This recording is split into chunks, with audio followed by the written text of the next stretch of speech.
এক্সপ্রেসের পাওয়ার লাগানো হয়েছে আর কিছুক্ষণ পরে ইঞ্জিন ভ্যাকুয়াম হওয়ার পরে কমলাপুর রেল স্টেশন থেকে ছেড়ে যাবে। তো আমরা দেখতে পাচ্ছি মোটামুটি ঈদের সময় যাত্রী চাপ আছে, আলহামদুলিল্লাহ ভালোই, খারাপ না। তবে এখন কিছুটা কম, আশা করি ঈদের আগে এটার চাপটা একটু বেশি পড়বে।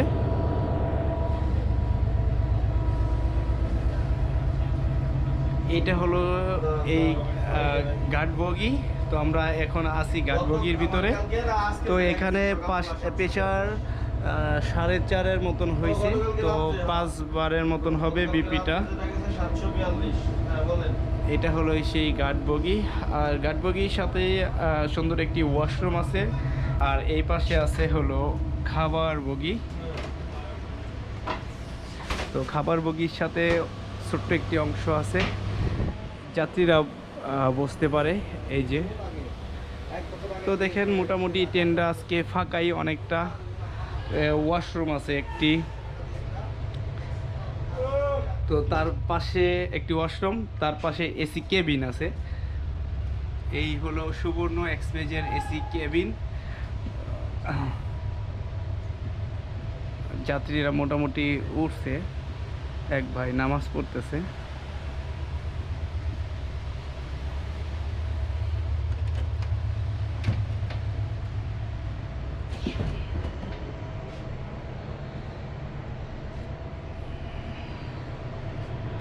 তো মোটামুটি যাত্রীর চাপটা অনেকটা কম, এই জিনিসটাই আপনাদের বোঝানোর চেষ্টা করলাম।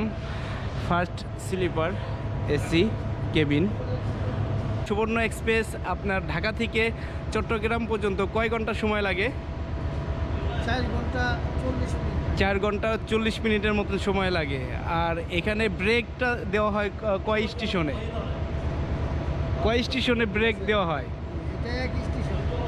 শুধু এয়ারপোর্টে? নন স্টপ ট্রেন এয়ারপোর্ট ব্যতীত? প্রথম শ্রেণীর ট্রেন সুবর্ণ এক্সপ্রেস, এটাই প্রথম বাংলাদেশের মধ্যে, এই ট্রেনটাই প্রথম আবিষ্কার। তো ঢাকা চট্টগ্রাম রোডের নন স্টপ যে ট্রেনটা বাংলাদেশে, এইটাই প্রথম। তারপরে সোনার বাংলা এক্সপ্রেস, তারপরে কক্সবাজার, তারপরে আরেকটা কোনটা? পর্যটক এক্সপ্রেস। তো এই 4টাই নন স্টপ বাংলাদেশে চট্টগ্রাম অভিমুখী ট্রেন আছে।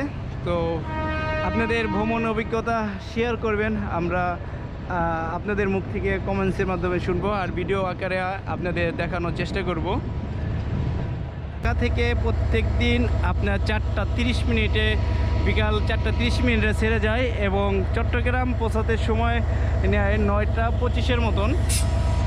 তো আপনাদের ভ্রমণ অভিজ্ঞতা কিছুটা হলেও শেয়ার করবেন কমেন্টের মাধ্যমে। তো এই আর কিছুক্ষণ পরেই সুবর্ণ এক্সপ্রেস ঢাকা থেকে চট্টগ্রামের উদ্দেশ্যে ছেড়ে যাবে।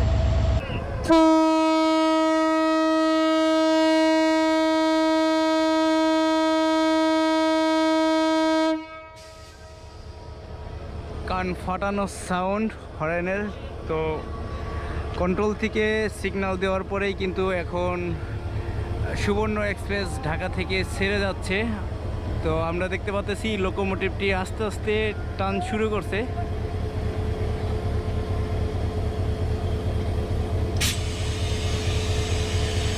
তিন 3010 লোকোমোটিভ ঢাকা থেকে রওনা দিল এবং কিছু লোক আমরা দেখতে পাচ্ছি ইঞ্জিনে ওঠার চেষ্টা করতেছে। তো লোকোমোটিভ মাস্টার তাদেরকে নামিয়ে দিতেছে, আমরা দেখতে পাচ্ছি। এই যে দেখেন,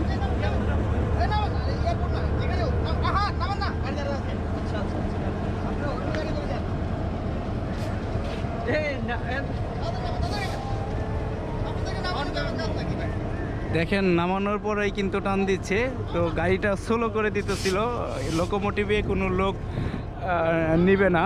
এটাই কিন্তু আমাদের লোকো মাস্টারদের কাছ থেকে আমরা কিন্তু এটাই আশা করি। সব লোকোমোটিভ যদি এইরকম ভাইয়ের মতন হতো তাহলে ইঞ্জিনে কেউ আপনার ভ্রমণ করতো না। তো ধন্যবাদ জানাই এরকম লোকো মাস্টারদের। তো ফাইনালি এখন স্পিডে টানা শুরু করছে। তো সবার ভ্রমণ সুন্দর হোক দোয়া করি।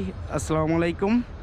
আমাদের ভিডিও যদি আপনাদের ভালো লেগে থাকে অবশ্যই লাইক কমেন্ট অ্যান্ড শেয়ার দিতে কিন্তু ভুলবেন না।